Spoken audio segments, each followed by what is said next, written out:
পদে কৈছে কৃষ্ণ সেৱা দেখে মাত্ৰ গুচৈ মৃত্যু ভয় জানিয়া কৃষ্ণক ভজা কৰিয়া নিশ্চয়। ভাগৱতে কৈছে আমাৰ আটাইতকৈ ডাঙৰ ভয়টোৱে হৈছে মৃত্যুৰ ভয়। ধন টকা পইচাৰ ভয় আছে, শৰীৰৰ অংগ প্ৰত্যংগ ক্ষয় হোৱাৰ ভয় আছে, আপোনজন হানি বিঘিনি হোৱাৰ ভয় আছে। কিন্তু এই যিমানবিলাক অন্যান্য ভয় আছে, ইয়াতকৈ আটাইতকৈ বেছি যিটো ভয় সেইটো হৈছে মৃত্যু। আমি কোনো মৰিব নিবিচাৰোঁ। আমি ভাবোঁ যে আমাৰ দিনত মৃত্যু নহওক, ৰাতি নহওক, ভিতৰত নহওক, বাহিৰত নহওক, অস্ত্ৰৰে নহওক, শস্ত্ৰৰে নহওক। হিৰণ্যকশিপুৰে যেনেকৈ বৰ বিচাৰিছিল, আমাৰো প্ৰত্যেকজনৰ গতি একেই, কোনো মৰিব নিবিচাৰে। কিহৰ কাৰণে? কাৰণ আমি তত্ত্বটো বুজি পোৱা নাই। আচলতে মৃত্যু কাৰ হয়? মই বুলি ক'লে ইয়াত দুটা বস্তু আছে। এক হৈছে এই শৰীৰটো, যি 24 তত্ত্বৰ দ্বাৰা সৃষ্ট, যাক জ্বৰ বুলি কয়। যেনেকৈ এতিয়া আপোনালোকে দেখিছিল ইলেক্ট্ৰিচিটি যোৱাৰ লগে লগে, কাৰেণ্টটো যোৱাৰ লগে লগে ই কাম কৰা বন্ধ কৰি দিলে। মাইক্ৰফোনটোৱে কাম কৰা বন্ধ কৰা মানে ই জ্বৰ হৈ গ'ল। চৈতন্য কেতিয়া হ'ল? যেতিয়া ইয়াত আকৌ ইলেক্ট্ৰিচিটি আহিল, শক্তিটো যেতিয়া আহিল। ঠিক তেনেকৈ আমাৰো এই শৰীৰটো হৈছে জ্বৰ। ইয়াত যেতিয়া আত্মা পৰমাত্মাৰ যেতিয়া আগমন হয়, তেতিয়া ই চৈতন্য হয়, সচেতন হয়। সচেতন কৰা দেহ প্ৰাণ ইন্দ্ৰিয় জীৱক ভুঞ্জান্ত নানাবিধ বিষয়। এতিয়া মৃত্যু কাৰ হয়? শাস্ত্ৰই কৈছে শৰীৰটোহে বিনাশী। শৰীৰৰ 6টা বিকাৰ আছে। অস্থি জায়তে বৰ্ধতে বিপৰিণামতে অবক্ষ্যতি প্ৰণশ্যতি। 6টা বিকাৰ। শৰীৰৰ 6টা বিকাৰ কি কি? প্ৰথম কৈছে অস্থি। অস্থি মানে স্থিত হোৱা। মাতৃৰ গৰ্ভত এটা জীৱ আহি স্থিত হ'ল। তাৰ পাছত জায়তে জন্ম ল'লে। জন্ম লোৱাৰ পাছত কি হয়? বৰ্ধতে বৃদ্ধি হোৱা আৰম্ভ কৰিলে। কিন্তু বাঢ়ি গৈয়ে থাকে নেকি? নাই, এটা সময়ত ৰৈ যায়। তাৰ পাছত কি হয়? বিপৰিণামতে চেঞ্জেছ কিছুমান আহে। ছোৱালীসকলে গাভৰুত্ব পায়, ল'ৰাবিলাকে যৌৱনত্ব প্ৰাপ্ত কৰে, ৰূপান্তৰ ঘটে, হৰমনেল চেঞ্জ হয়। আৰু এটা সময়ত গৈ অবক্ষ্যতি ক্ষয় আৰম্ভ হয়। কাণেৰে নুশুনা হ'ল, হাতেৰে কিবা কৰ্ম কৰিব নোৱাৰা হৈছে, হাত উঠাব নোৱাৰা হৈছে, ভৰিয়ে খোজকাঢ়িব নোৱাৰা হৈছে, খালে ডাইজেষ্ট নোহোৱা হ'ল, হজম নোহোৱা হৈছে। বিভিন্ন ধৰণৰ ক্ষয় আৰম্ভ হৈ গ'ল। আৰু এটা দিনত বিনশ্যতি, শৰীৰটো নষ্ট। 3টা অৱস্থা শেষ। 20টা পলু চাই যদি পেলাই দিলে, চৰাই চিৰিকটি জীৱ জন্তুৱে খাই 20টা কৰি উলিয়াই দিলে, শৰীৰ শেষ। যদি পুতি থ'লে তেতিয়াহ'লে পলু হ'ল, আৰু যদি জ্বলাই দিলে তেতিয়াহ'লে ছাই হ'ল। শৰীৰৰ এই 3টাই শেষ অৱস্থা, 20টা পলু চাই। কিন্তু আত্মাৰ মৃত্যু নাই। আত্মাৰ মৃত্যুৱে নাই। নৈনম চিন্দন্তি শস্ত্ৰাণি নৈনম দহতি পাবক না চৈনম ক্লেদয়ম চাপো না শোষ্যতি মারুত অচেদ্যোয়ম দাহ্যোয়ম অক্লেদ্যব স্বৈচ্ছয়ব চ নিত্য সর্বগত স্থানুর অচলোয়ম সনাতন। গীতা 2য় অধ্যায় 23 আৰু 24 নম্বৰ শ্লোক। ভগৱান কৃষ্ণ অৰ্জুনক কৈছে, হে অৰ্জুন, আত্মাক অস্ত্ৰ শস্ত্ৰই কাটিব নোৱাৰে। নৈনম চিন্দন্তি শস্ত্ৰাণি নৈনম দহতি পাবক, জুয়ে পুৰিব নোৱাৰে, পানীয়ে তিয়াব নোৱাৰে, না ক্লেদয়ন্তি আপো না শোষ্যতি মাৰুত, বায়ুৱে পুহিব নোৱাৰে। আত্মা অচেদ্য, অদাহ্য, নিত্য, সনাতন। যেনেকৈ আমাৰ কাপোৰ ফাটি গ'লে আমি নতুন বস্ত্ৰ পৰিধান কৰোঁ, তেনেকৈ আত্মা এটা শৰীৰ নষ্ট হ'লে বেলেগ শৰীৰলৈ গতি কৰে, বেলেগ শৰীৰ ধাৰণ কৰে। বাসাংসি জীৰ্ণানি যথা বিহায় নবানি গৃহণতি নৰোপৰাণি তথা শৰীৰানি বিহায় জীৰ্ণানি অন্যান্য সংয়াতি নবানি দেহি। 2য় অধ্যায় 22 নম্বৰ শ্লোক গীতা। কেৱল বস্ত্ৰ সলনি কৰাৰ দৰে আত্মা এটা শৰীৰৰ পৰা বেলেগ এটা শৰীৰলৈ গতি কৰে। গতিকে যদি তত্ত্বটো আমি গম পাওঁ যে আত্মাৰ মৃত্যুৱে নাই, তেতিয়া ভয় কি হয়? সেইকাৰণে ইয়াত বৰ সুন্দৰভাৱে কৈছে, এইটো কেতিয়া গম পাব? যেতিয়া কৃষ্ণৰ একান্তভাৱে ভকত হ'ব, একান্তভাৱে কৃষ্ণৰ কথা শ্ৰৱণ কৰিব, এনেকৈ যেতিয়া আলোচনা হ'ব, আলোচনা কৰোঁতে কৰোঁতে কৰোঁতে কৰোঁতে শ্ৰৱণ কৰোঁতে কীৰ্তন কৰোঁতে এটা দিন আহিব যে নিজে উপলব্ধি কৰিব যে মই আচলতে শৰীৰ নহয়, মই আত্মা। আৰু তেতিয়া এই মৃত্যুৰ ভয়টো লাহে লাহে নাইকিয়া হৈ যাব। ইয়াত কৈছে, দিনেক নাৰদ গৈলা বসুদেৱ ঘৰে, দেখি বসুদেৱে তাংক পুজিলা সাদৰে, কৰিলা প্ৰণাম পাছে আসনে বৈ খাই, বুলিলা বিনয় বাক্য নাৰদক চাই। এদিন নাৰদ বসুদেৱৰ গৃহলৈ গ'ল। বসুদেৱে অতিথিৰ আগমন ঘটিছে। অতিথি দেৱ ভৱ বুলি কৈছে, অতিথিক দেৱতুল্য কৰে। অতিথি মানে কি? অতিথি। তিথি মানে তাৰিখ, মানে নোহোৱা, তাৰিখ নোহোৱা। আগতে কিছু লোকে জনকল্যাণৰ কাৰণে সমাজত ভ্ৰমণ কৰি ফুৰিছিল। সমাজত বিভিন্ন জনৰ কল্যাণৰ কাৰণে, মানুহৰ হিতৰ কাৰণে তেওঁলোকে বিভিন্ন কাম কৰি ফুৰিছিল। আৰু এনেকৈ ঘূৰি ফুৰোঁতে যেতিয়া ক'ৰবাত সন্ধিয়া হয়, ৰাতি হয়, কোনোবা এখন ঘৰত গৈ তেওঁলোকে আশ্ৰয় লয় নিশাটো কটাবৰ কাৰণে, এমুঠি আহাৰৰ কাৰণে। কোনো তাৰ কাৰণে আগতীয়াকৈ ফোন কল নাই, কোনো ধৰণৰ খবৰ নাই, য'তে ৰাতি ত'তে কাটি বুলি কয়। যিকোনো ধৰণৰ তিথি নিৰ্ধাৰিত নোহোৱাকৈ, নিৰ্দিষ্ট কোনো প্লানিং নথকাকৈ হঠাৎ কাৰোবাৰ ঘৰত উপস্থিত হয় অতিথি। সেইকাৰণে কৈছিল, যিহেতু তেওঁলোকে জনকল্যাণৰ কাৰণে ঘূৰি ফুৰিছিল, সেইকাৰণে সেইসকলক অতিথিক কি বুলি কৈছিল? দেৱভৱ, দেৱতুল্য। তেওঁলোক দেৱতুল্য। ইয়াত যেতিয়া বসুদেৱে দেখিলে নাৰদ তেওঁৰ গৃহলৈ আহিছে, তেওঁ সুন্দৰভাৱে আসনত বহুৱাই লৈ বিনয় বাক্য দি পেলাই কৈছে, যেনেকৈ পিতৃ মাতৃ আহিলে পুত্ৰৰ যেন সুখ, সন্ত আগমনত দুখীৰ গুচৈ দুখ। যেনেকৈ মাক বাপেকৰ আগমনত যিবিলাক সন্তান কিবা কৰ্মৰ কাৰণে হওক, বিভিন্ন কাৰণত হওক, মাক বাপেকৰ পৰা আঁতৰত থাকিবলগীয়া হয়, তেওঁলোক যদি সঁচাকৈ পিতৃভক্ত হয়, বাপেক মাক বাপক যদি ভাল পায়, তেতিয়াহ'লে যেতিয়া মাক বাপেক তেওঁলোকৰ ওচৰলৈ আহে, তেওঁলোক আনন্দিত হয়। কিন্তু বৰ্তমান এনেকুৱা সন্তানো পোৱা যায়, যিবিলাকে আকৌ মাক বাপেক আহিলে মনে মনে বেয়াহে পায়। তেওঁলোকে ভাবে যে মা দেউতাই পঢ়া শুনা নজনা, আমি চহৰত আছোঁ, আমাৰ এখন সমাজ বেলেগ, উচ্চ শিক্ষাৰ, আমি আমাৰ ঘৰলৈ আহিলে, মা দেউতা আহিলে চিনাকি দিবলৈ লাজ লাগিব। এইসকলৰ কথা কোৱা নাই শাস্ত্ৰই। শাস্ত্ৰই কৈছে সেইসকলৰ কথা যি প্ৰকৃত সন্তান, যি মাক বাপেকক অন্তৰৰ পৰা শ্ৰদ্ধা কৰে, ভক্তি কৰে, জীৱন্ত অৱস্থাত যিসকলে শ্ৰদ্ধা কৰে, মৃত্যুৰ পাছত শ্ৰাদ্ধ কৰি কি লাভ হ'ব? জীৱন্ত অৱস্থাত যদি মাক বাপেকক ভালদৰে সন্মান নকৰে, শ্ৰদ্ধা সহকাৰে মাত বোল নকৰে, একো যদি চোৱা চিতা নকৰে, শৰীৰটো নাশ হোৱাৰ পাছত ডাঙৰ ডাঙৰ শ্ৰাদ্ধ পাতি কোনো কাম নাই। জীৱন্ত অৱস্থাত বৃদ্ধ পিতৃ মাতৃক যিমান পাৰে শুশ্ৰূষা কৰিব লাগে। ইয়াত কৈছে, পিতৃ মাতৃ আহিলে পুত্ৰৰ যেন সুখ, সন্ত আগমনত দুখীৰ গুচৈ দুখ। সেইমতে ভগৱন্ত তজু আগমনে, সমস্তৰে কুশল হয় তাবক্ষণে। দেৱতাটো কৰি শ্ৰেষ্ঠ সন্ত সাধুজন, সাধুসন্তে সৰ্বসুখ হয় অনুক্ষণ। ইয়াত কৈছে সন্তসকল দেৱতাত কৰি শ্ৰেষ্ঠ। দুৰ্লভ মনুষ্য দেহ দেহিনাম ক্ষণভংগুৰ, তত্ৰাপি দুৰ্লভম মন্যে বৈকুণ্ঠ প্ৰিয় দৰ্শনম। এইটো শ্লোকৰ অনুবাদ ইয়াত কৰিছে 11:2-29। বসুদেৱে কৈছে যে মানুহৰ জন্ম পোৱাটো অতি দুৰ্লভ, দুৰ্লভ মনুষ্য দেহ। যদিও মানুহৰ শৰীৰটো ক্ষণভংগুৰ, খন্তেকীয়া, বিজুলীৰ চমকৰ দৰে, জলৰ ৰেখাৰ দৰে, কচুপাতৰ পানীৰ দৰে, কাৰ কেতিয়া ক'ত মৃত্যু হয় কোনো ঠিক নাই।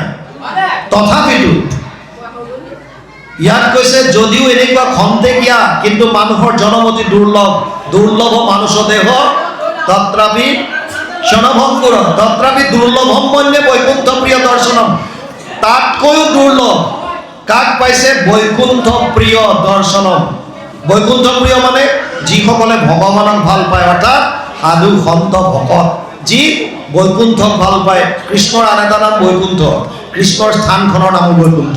সেইকাৰণে ইয়াক কৈছে এতিয়া, তাৰ পাছত আহিছে, দেৱতাটো কৰি শ্ৰেষ্ঠ সন্ত সাধুজন, সাধুসন্তে সৰ্বসুখ হয় অনুক্ষণ। আচৈ সুখ দুখ দুই দেৱক পূজনে, কেৱলে সুখক মাত্ৰ সাধে সাধুজনে।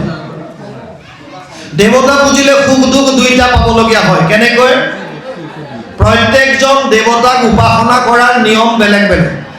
কোনোবা দেৱতাক যদি হালধীয়া ফুল দিব লাগে, কোনোবাত ৰঙীন ফুল ৰঙা ফুল দিব লাগে, কোনোবাত ৰঙা বস্ত্ৰ লাগে, ক'ৰবাত হালধীয়া বস্ত্ৰ লাগে, বিভিন্ন ধৰণৰ নিয়ম।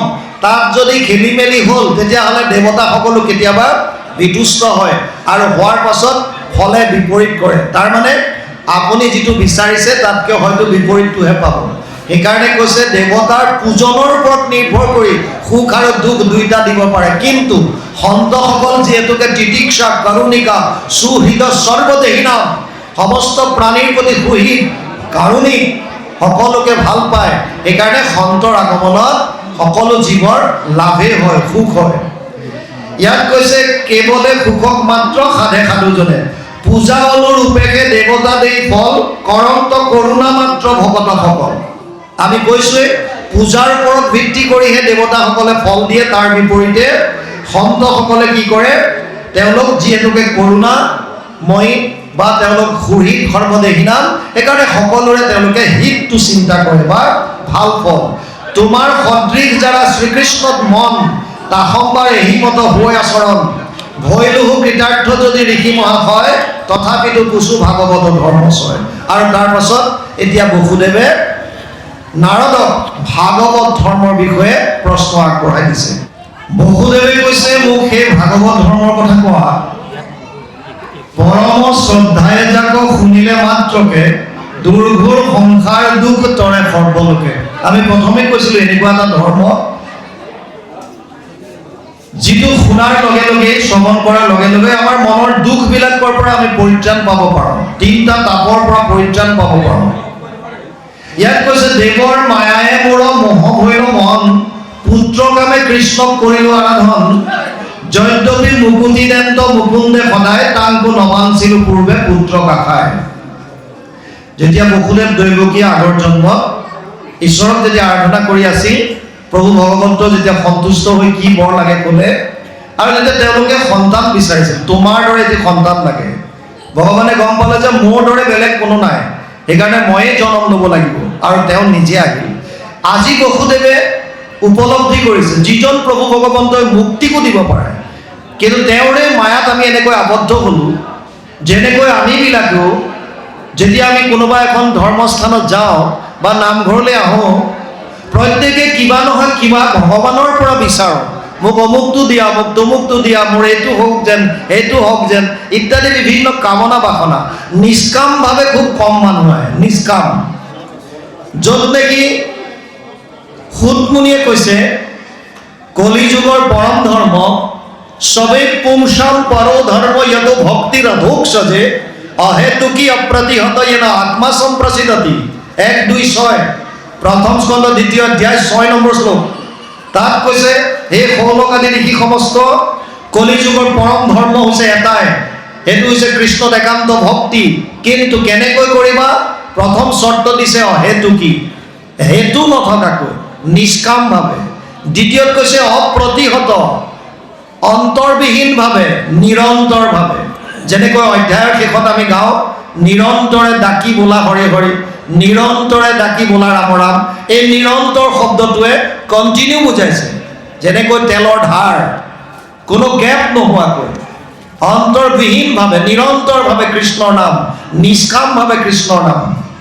কিন্তু আমাৰ মায়াই, প্ৰভু ভগৱন্তৰ মায়াই মনটো মুহি ৰাখে, গতিকে আমিও সেই বিষয়ৰ কথাই বেছিকৈ ভগৱানৰ ওচৰত বিচাৰি থাকোঁ। ইয়াতো বসুদেৱে স্বীকাৰ কৰিছে যে আগতেও মোৰ গতি একেই হ'ল, যদ্যপি মুকুতিদন্ত মুকুন্দে সদায়, তাংকো নমানছিলো পূৰ্বে পুত্ৰ কাষায়। যেন মতে তৰোৱাবে সংসাৰৰ ক্লেশ, মহামুনি দিও মোক সেই উপদেশ। বসুদেৱে কৈছে যেনেকৈ মই সংসাৰৰ ক্লেশৰ পৰা পৰিত্ৰাণ পাব পাৰোঁ, যি কৰিলে সংসাৰৰ মই তিনিটা তাপৰ পৰা পৰিত্ৰাণ পাব পাৰোঁ, আদি দৈবিক, আদি ভৌতিক, আধ্যাত্মিক, যিটো আমি প্ৰথমে আলোচনা কৰিছিলোঁ, সেই উপদেশখিনি মোক দিয়া, সেই উপদেশখিনি মোক দিয়া। তাৰ পাছত কৈছে তুহিলা কৃষ্ণক তুমি যিমত ভকতি, আমাক শিকায়ো তাক সমস্তে সম্প্ৰতি, যেবে বসুদেৱে হেন কুচিলা হৰিষি, হৰিশ্বৰী আতি প্ৰীতি ভৈলা দিবৰিষি। নিজৰ ঘৰত কোটি কোটি ব্ৰহ্মাণ্ডৰ নায়ক ভগৱান কৃষ্ণ সন্তান ৰূপে পোৱাৰ পাছত ইয়াত আকৌ বসুদেৱে এতিয়া কৈছে যে কেনেকৈ ভক্তি কৰিলে ভগৱানক সন্তুষ্ট কৰিব পাৰো। বহুদেৱে কৈছে যেনেকৈ ভক্তি কৰি পেলাই তুমি সন্তুষ্ট কৰিলা মোক সেই ভক্তিটো শিকাও।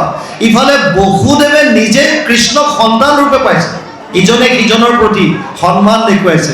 নাৰদক কৈছে মোক তুমি কোৱা কেনেকৈ, কিয় এয়া দিছে আমি যাতে বুজি পাওঁ কেনেকৈ ঈশ্বৰক ভক্তি কৰিব লাগে, কেনেকৈ ঈশ্বৰ সন্তুষ্ট হ'ব, এই কথাখিনি আমাক ইয়াত বুজাইছে।